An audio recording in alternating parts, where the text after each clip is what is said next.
The Yasuni National Park is the most biodiverse forest on Earth. It is located in Ecuador, at the northwestern edge of the Amazon basin, and was declared by UNESCO a World Biosphere Reserve in 1989. In it live the Taguari and the Taramanani, two of the last indigenous communities in voluntary isolation, together with over 1,300 species of mammals, amphibians, reptiles, birds, fish, and more than 100,000 species of insects. Only 1 hectare in Yasuni has as many as 655 tree species, more than all of the US and Canada combined. But the Yasuni is not only rich in biodiversity, its wealth also lies underground.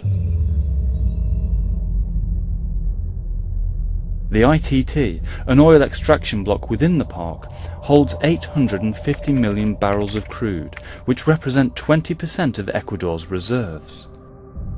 Being an oil-dependent economy, Ecuador needs income from this resource for investments in health, education and energy.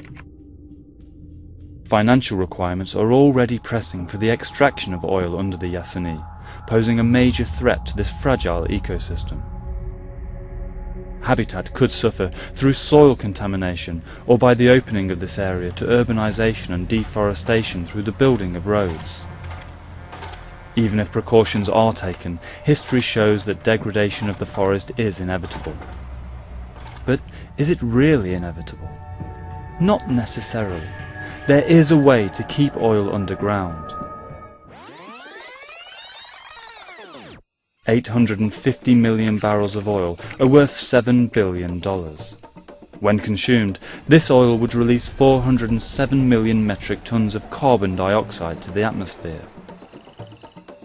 This amount of CO2 has now a value of $7.2 billion in the carbon market. Currently, the cap-and-trade mechanism employed in industrialized nations only considers already emitted CO2 as tradable carbon credits.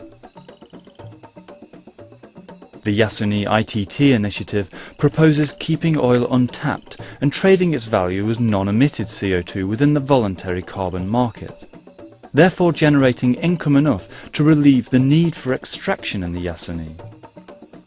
These funds, managed and guaranteed by an international body, would then be invested in a long-term development plan which includes changing Ecuador's energy matrix from oil to hydroelectrical, geothermal, solar and biomass, recovering and reforesting 1 million hectares of forest, and protecting 40 natural reserves and indigenous territories, which represent 36% of Ecuador, a world conservation record.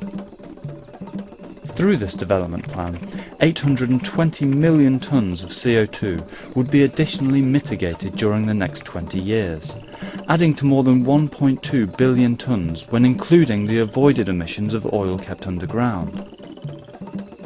Just imagine the amount of prevented emissions and forest preservation that could be achieved if this model was applied to other biodiversity hotspots that face oil extraction.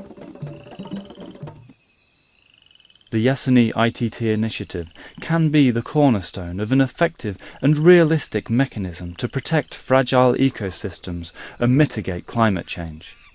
Shift the paradigm. Conservation is not a luxury. Conservation is a resource.